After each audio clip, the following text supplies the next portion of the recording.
Education society వారి యొక్క సహకారంతో సుమారు 300 దగ్గరకు వచ్చేసిన సంఖ్య. గంగా నది కూడా గంగోత్రి దగ్గర చాలా చిన్నగా ఉంటుంది, కానీ ఉపనదులు కలిసిన కొద్దీ కాశీ వచ్చేసరికి విశాలమవుతుంది. పరోపకారార్థం ఇదం శరీరం. అసలు మన శరీరం ఎందుకుంది, మానవ జన్మ ఎందుకనంటే చేయగలిగినప్పుడు. ఇంకా వేరే జంతువులకు అది ఏముండదు, వేటాడడం తినేయడమే. ఎక్కడ కరుణ, దయ ఇవన్నీ ఉండేది ఒక మానవుడికి. అవి లేకపోతే నేనేం చెప్పాను. పిఎల్ఎన్ఆర్ అని ఎవరైతే బెనిఫిట్ పొందుతున్నారో వాళ్ళకు ఆ అక్షరాల్లో మనకు తెలుస్తుంది. Please learn, no relax. పిఎల్ఎన్ఆర్ అంటే ఏందనుకుంటున్నారు? పన్నాల లక్ష్మీ నరసింహారెడ్డి గారు కాదు. Please learn, no relaxation until you are achieve your goal. అంటే పిల్లలు ఎంత అద్భుతంగా, ఇంతకుముందు పావని కానీ అంతకుముందు చాలా పిల్లలు చూస్తూనే ఉన్న. ప్రతి ఇది 3వ మీటింగ్ నేను అటెండ్ చేయడం. ఎంత సంతోషం అనిపిస్తుంది అంటే పిల్లలు చాలా అద్భుతాలు. మాకు టీచర్లకు ఒక అదృష్టం ఏంటంటే, ఇంతకుముందు మనకు గురువు గారు చెప్పినారు, మీకు ఒకటే పాఠం మళ్ళీ చెప్పడం బోర్ కొట్టదా అని. అంటే నేను ఫస్ట్ సర్వీస్లకు వచ్చిన చెప్పినప్పుడు పాఠానికి 30వ సంవత్సరం చెప్పిన పాఠానికి భేదం ఉంటుంది. కారణం ఏంటంటే we will learn from children. ఎందుకంటే every time the child changes.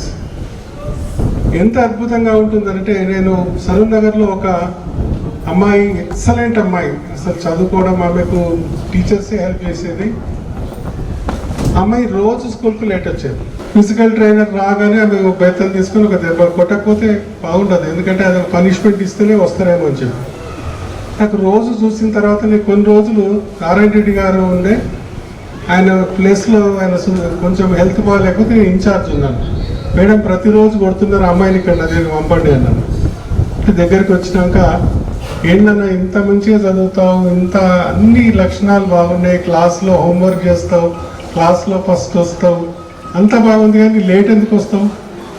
అదొక్కటి వచ్చేస్తే అయిపోతుంది కదా, అదొక కళ ఉండాలి కదా అంటే, ఏం లేదు సార్, నేను 3 ఇళ్లలో పనిచేస్తాను సార్, పొద్దున్నే పని చేసి నేను వస్తా, కానీ కొంచెం లేట్ అవుతుంది సార్.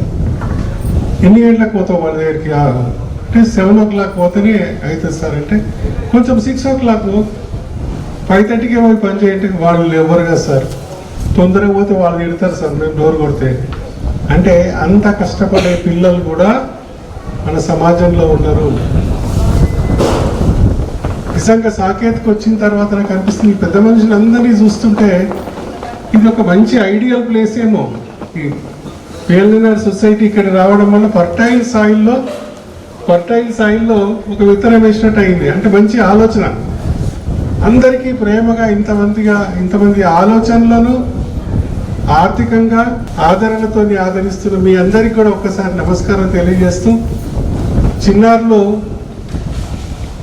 చాలా వరకు మాకు మా తెలుగు సార్ శాస్త్రి సార్ చెప్పిన మాట ఎప్పటికీ గుర్తుంటుంది. నచోరహర్యం నచరాజహర్యం నా భాతృభాజ్యం నచ భారకారి వివేకృతే వర్ధత ఏవ నిత్యం విద్యాధనం సర్వధన ప్రధానమని.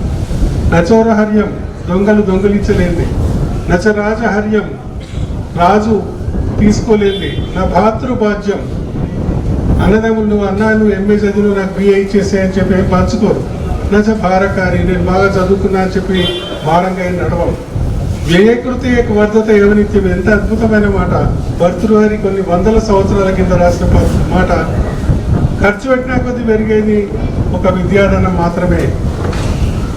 ఇటువంటి విద్య అనేది మీ లోపల రావాలని చెప్పి ఈ ఎగ్జాంపుల్స్ చూస్తుంటే ప్రతి ఒక్కరికి ఒక చరిత్ర ఉంది. మనం కొంతమంది మాట్లాడిండ్రు, కొంతమంది మాట్లాడలేదు, కానీ ప్రతి యూనిక్ చైల్డ్, అసలు ప్రతి విద్యార్థికి కూడా ఒక గొప్ప చరిత్ర ఉంటుంది.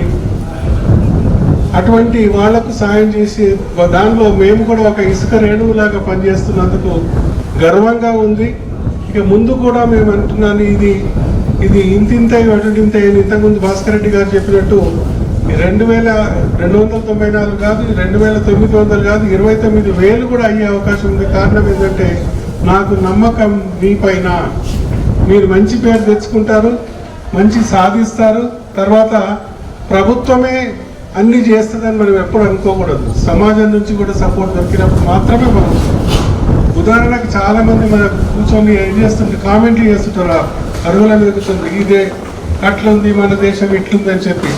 ఇంత ప్రశాంతంగా కూర్చొని మనం చేసుకుంటున్నామంటే మన దేశం ఎంత గొప్పదో ఒక్కసారి ఆలోచన చేయండి. తర్వాత నిరాశ నిస్పృహ గురించి మాట్లాడే సంఘంలో ఎప్పుడు కూర్చోకండి. ఎందుకంటే అప్పుడు సమాజం బాగుండే ఇప్పుడు సమాజం బాగలేదు అని చెప్పి చాలా మంది కామెంట్ చేస్తుంటారు. అది కాదు. గాలిలో 16% ఆక్సిజన్ ఉన్నట్టు మంచి వాళ్ళు ఎప్పుడూ ఉండనే ఉంటారు. పేరు కోసం కానీ ఖ్యాతి కోసం కానీ కాకుండా నిర్మలంగా ఎవరికి కనిపించకుండా పనిచేసే సునీల్ లాంటి వాళ్ళు కూడా ఎంతోమంది ఉంటారు. సో ఇంతమంది టీం నేరన్బెట్ పాఠశాల యొక్క ఆ టీం అనేది ఇంత గొప్ప ఆలోచన రావడానికి ముందుకు వచ్చినందుకు వాళ్ళని అభినందిస్తూ, మా అన్నయ్య పిఎల్ నరసింహారెడ్డి గారు, ఎంతోమంది, అంటే మన ఇంటి పెద్దవాళ్ళని మనం పొగడొద్దు, కానీ విషయం ఏంటంటే కోపం అనేది ఎప్పుడు వచ్చిందా మాకు ఒక్కసారి చూద్దామంటే ఇక్కడ దొరకలేదు నాకు. ఎప్పుడు పలకరించినా కానీ మేము మాట్లాడుకుంటూ ఉంటాం. ఆయన మాట్లాడితే రెండో విషయాలు మాట్లాడతాడు, పిల్లల చదువులు అభివృద్ధి తప్ప ఇంకా ఏ ఆలోచన లేదు. సో ఈ విధంగా ఉన్నాడు కనుకనే అంత ప్రశాంతంగా, ఇంటెన్షన్స్ మంచిగా ఉన్నాయి కనుక ఆరోగ్యంగా ఉన్నారని చెప్పి భావిస్తూ, ఈ కార్యక్రమంలో పెద్దవాళ్ళందరినీ చూస్తున్నాం. వేరే ఎక్కడో గొప్పవాళ్ళు ఉన్నారు అని చెప్పి పుస్తకాల్లో చదువుతాం, కానీ మన చుట్టూ ఉండే గొప్పవాళ్ళు ఎంతమంది ఉన్నారు, వాళ్ళలాగా మనం ఏం చేయాలని ఆలోచన చేయాల్సిన అవసరం ఎంతైనా ఉందని తెలియజేస్తూ, మాకు ఆ గేట్ వరకు కూడా హక్కు లేదు. నేను గ్రూప్ 1లో ప్రిలిమినరీ పాస్ అయినా 1983లో.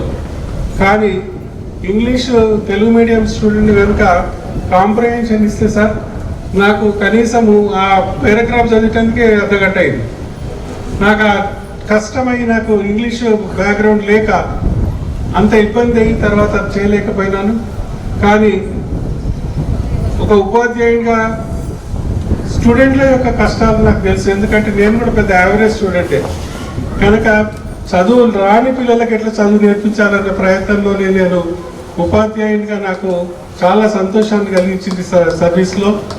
సో ఇంత పెద్ద మనుషులతో అక్కడ కూర్చోవడం నాకు అంత హక్కు లేదు. కానీ మీ అందరి, మా అన్నయ్య యొక్క ఆలోచన, మా టీచర్స్ యొక్క గొప్పతనం, సర్వీస్ మొత్తం కూడా అదేవిధంగా సపోర్ట్ చేసింది కనుక 20-34 సంవత్సరాలు కూడా పిల్లలతో గడిపే అవకాశం ఉంది. సర్వీస్ రిటైర్ అయిన తర్వాత మీతో అందరితో గడిపే అవకాశం వచ్చినందుకు ధన్యునిగా భావిస్తూ ఈ అవకాశం ఇచ్చినందుకు కృతజ్ఞతలు.